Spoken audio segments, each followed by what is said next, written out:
ಕಾಳಗಾಲಿ ಹೆಸರ್ಕ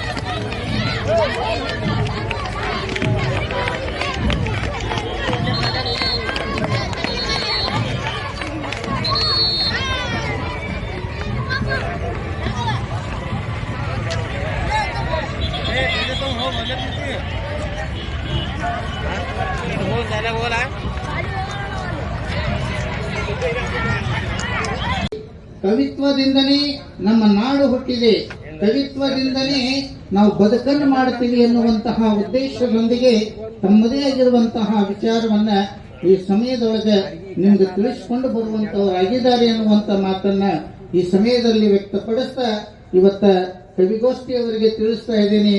ಗುರುಗಳು ಲಾಸ್ಟ್ ಮಾತಾಡಬೇಕಾಗಿತ್ತು, ಪ್ರಾರಂಭಕ್ಕೆ ಮಾತಾಡ್ಯಾರ ಅನ್ನುವಂತ ಮಾತು ಅವ್ರ ಮನಸ್ಸಿನೊಳಗೆ ನೋವು ಇರಬಹುದು. ಕಾರಣ ಇಷ್ಟೇ, ನಾ ಮುಂದೆ ಹೋಗಬೇಕಾಗಿತ್ತು, ನನ್ನ ಸಮಯಕ್ಕೆ ನಾ ಬಂದೀನಿ, ನನ್ನ ಸಮಯ ಮೀರಿ ನಾನು ಬಂದಿಲ್ಲ, ಅದಕ್ಕೆ ದಯವಿಟ್ಟು ನನಗೆ ಹೋಗ್ಲಿಕ್ಕೆ ಅಪ್ಪಣೆಯನ್ನು ಕೊಡಬೇಕನ್ನುವಂತ ಮಾತನ್ನ ಈ ಎಲ್ಲ ಕನ್ನಡ ಸಾಹಿತ್ಯ ಪರಿಷತ್ತಿಯವರಿಗೆ ವಿಷಯವನ್ನ ತಿಳಿಸ್ತಾ ಎರಡೇ ಎರಡು ಮಾತುಗಳನ್ನು ಮುಗಿಸ್ತಾ ಇದ್ದೀನಿ.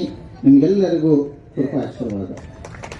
ಪೂಜ್ಯ ಶ್ರೀ ಜಡಸಿದ್ದೇಶ್ವರ ಶಿವಾಚಾರ್ಯರು ಜಡಿಮಠ್ ಅವರು ನಮ್ಮೆಲ್ಲರನ್ನು ಉದ್ದೇಶಿಸಿ ನಾಡು ನುಡಿಯ ಸೊಬಗನ್ನ ತಿಳಿಸಿ ಆಶೀರ್ವದಿಸಿ ತೆರಳುತ್ತಿದ್ದಾರೆ. ಪೂಜ್ಯರಿಗೆ ನಾನು ಪ್ರಣಾಮಗಳನ್ನು ಸಲ್ಲಿಸುತ್ತಾ ಇದೀಗ ನಮ್ಮ ಕವಿಗಳಿಂದ ಕವನ ವಾಚನ.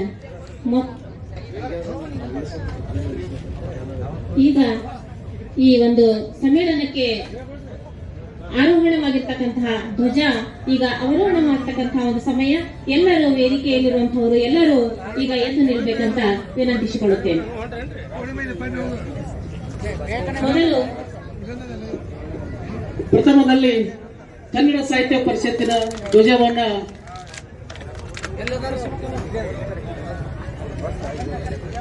ಕೆಳಗಡೆ ಇಳಿಸಬೇಕು. ತದನಂತರ ನಾಡ ಧ್ವಜವನ್ನ ಕೆಳಗಡೆ ಇಳಿಸಬೇಕು. ಕೊನೆಯದಾಗಿ ರಾಷ್ಟ್ರ ಧ್ವಜವನ್ನ ಕೆಳಗಡೆ ಇಳಿಸಬೇಕು.